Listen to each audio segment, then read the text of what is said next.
John Patrick Morgan, and you can call me JP.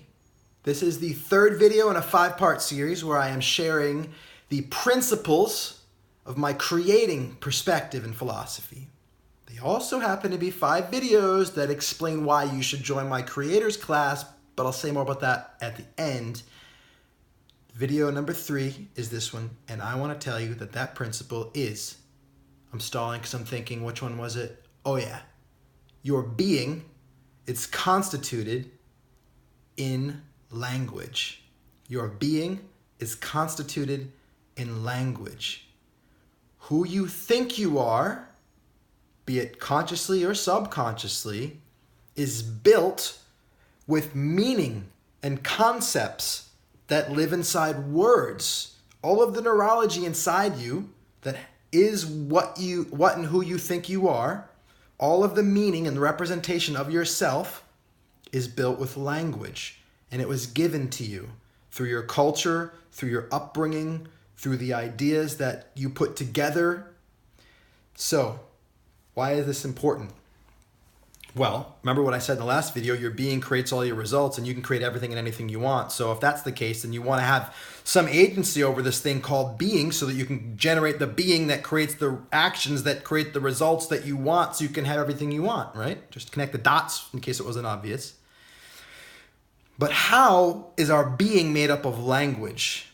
Well, from the deepest level of metaphor, where we learn when we're basically probably 1 year old that the concept up is good and down is bad, all the way up through our relationship with money as an object metaphorically versus money as a liquid, and all of the entailments and the implications on our relationship to money that unfold from those two different representational systems, the implication of an object requiring labor and then money being something hard versus money being a liquid and it just flowing and it being easy. These are examples of how our representation of reality is instrumental, is causative in our experience of that reality.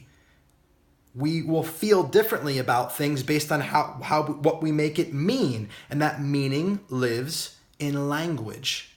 And so if we want to change our being, we have to be able to see the structure that generates and creates and sustains that being.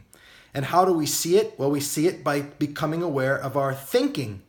Our thinking that we're aware of is like the tip of the iceberg of all of our thinking, which is actually mostly beneath the surface. And all of our thinking is the language representation of our meaning making and on who we are.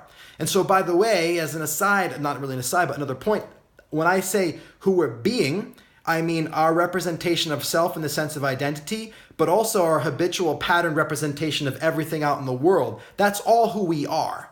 The way that I see the world is who I am just as much as my identity of self. They're just different points of representation, whether it's in or out. You know, the brain doesn't really have that much distinction between self and other except the one that we give it. So it's just our representation of everything is who we are. That's who we be. That's our habitual patterning of reality. Okay?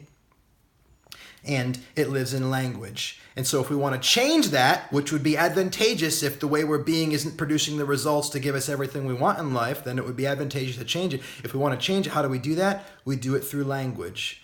Now, there's some caveat to that, and I'll get into the next videos, but the most important thing to understand is that to change our way of being, we need to change our way of relating to reality, and our relationship to reality, our experience of reality, lives in language. And we do that through changing our thinking, and we change our thinking through becoming aware of it, through being witness to it, but also a really powerful way of changing our thinking is using our speaking as a way into what we're thinking, because we speak what we think.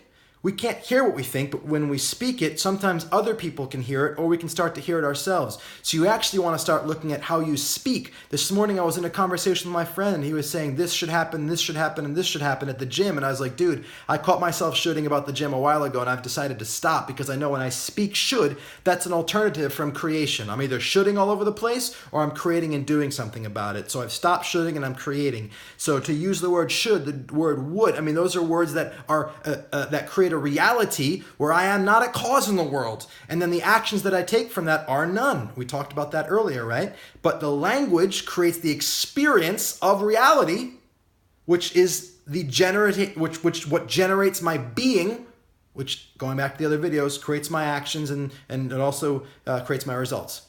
But back to this one, we want to start to become aware of language. How do we do that? We look at our speaking. How are we speaking?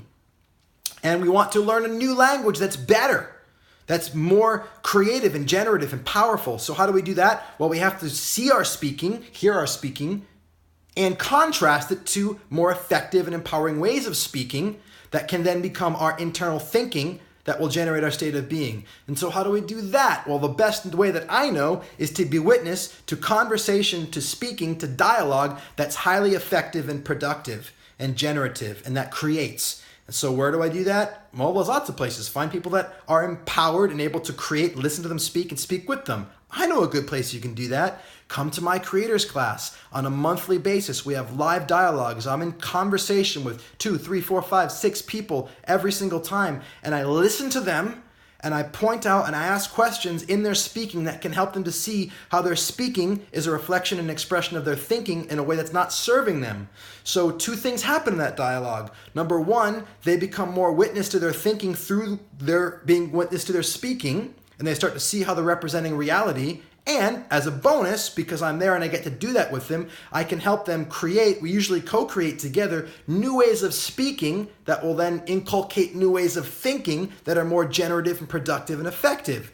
So the real power is in becoming witness to the speaking and how it gives away our thinking and how we can start to see that the ways we're speaking/thinking are not very effective. You want to become really skilled at seeing that for yourself, because the more you can see it in others and the more you see people discover it, the more you can see how you're doing it yourself, and the more then access you have to upgrading.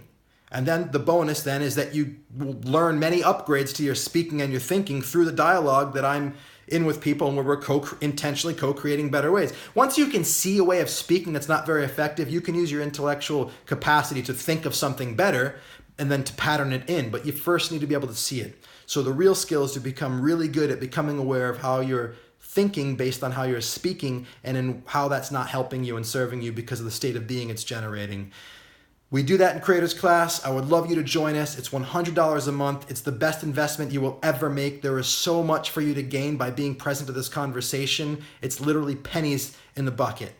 Join us, because today is the perfect day for you to create who you are. You are loved and you are powerful, and I am loving you so simply for your being here. I'll talk to you soon.